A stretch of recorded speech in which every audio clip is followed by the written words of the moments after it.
ظاہر ہے آپ کچھ اور بڑے ہو گئے اور لیاقت آ گئی، اور اب آپ نے سوچا کہ جادوگروں سے تھوڑا جادو بھی سیکھ لینا چاہیے۔ جلال پور کی بڑی شہرت تھی، مولانا سلطان محمود رحمہ اللہ تعالی، ان کی ترمذی پڑھانے کا انداز منفرد تھا۔ ٹھیک۔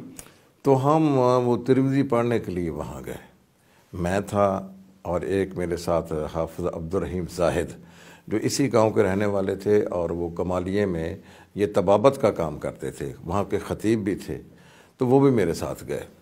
تو ہم استاد گرامی کے لیے عصر کے بعد مسواکیں لاتے تھے، اور مسواکیں لانے کے دوران مجھے پتہ چلا کہ اس جھاؤ کے درخت کے اگلی جانب ایک جادوگر بیٹھا ہوتا ہے۔ تو میں نے ایک دن ذہن میں یہ خیال کیا کہ میں جاؤں اس سے جادو سیکھوں، وہ پڑھائی تو ہوتی رہے گی، تو یہ شاید موقع زندگی میں بعد میں نہ ملے جادو سیکھنے کا، چلیں جا کر اس سے کہتے ہیں بھی ہمیں کوئی ٹوٹکا بتلائیں، کوئی جادو سکھائیں۔ تو میں اس کے پاس گیا، میں نے جا کر کہا کہ بزرگوں میں جادو سیکھنا ہے آپ سے۔ تو مجھے کہنے لگا کہ آپ کیا کرتے ہیں؟ میں نے کہا کہ وہ مولانا سلطان محمود والا جو مدرسہ ہے میں وہاں کا طالب علم، میں وہاں پڑھتا ہوں۔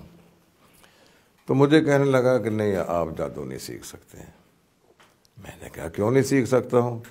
میرا ذہن کمزور ہے یا آپ نے میرے اندر کوئی ایسی چیز محسوس کی ہے، بتائیں۔ کہنے لگا کہ جادو سیکھنے کی سب سے پہلی اور بڑی شرط یہ ہے کہ انسان قضاء حاجت کے بعد استنجا نہ کرے۔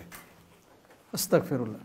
اور یہ حقیقت ہے، جتنا گندا انسان رہے گا یہ شیاطین اس کے ارد گرد جمع ہو جاتے ہیں۔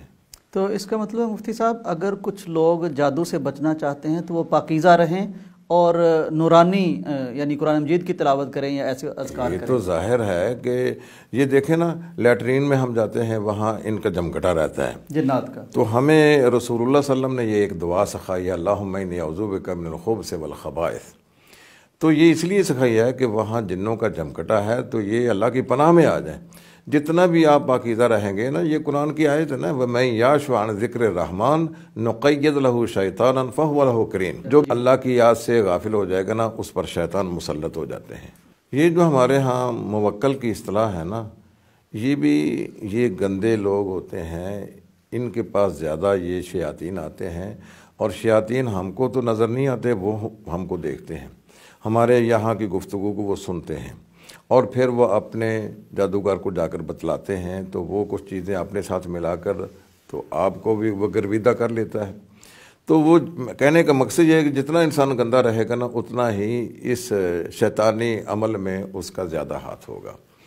تو اس نے کہا کہ آپ تو دینی طالب علم ہیں، تو آپ پاکیزہ رہنے والے ہیں، نماز پڑھنے والے ہیں، تو آپ جادو نہیں سیکھ سکتے ہیں۔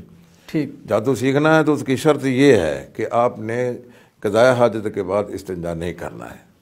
تو ہمارے لیے اتنا ہی کافی تھا، ہم نے پھر جادو کیا سیکھنا تھا، وہاں سے واپس آ گیا۔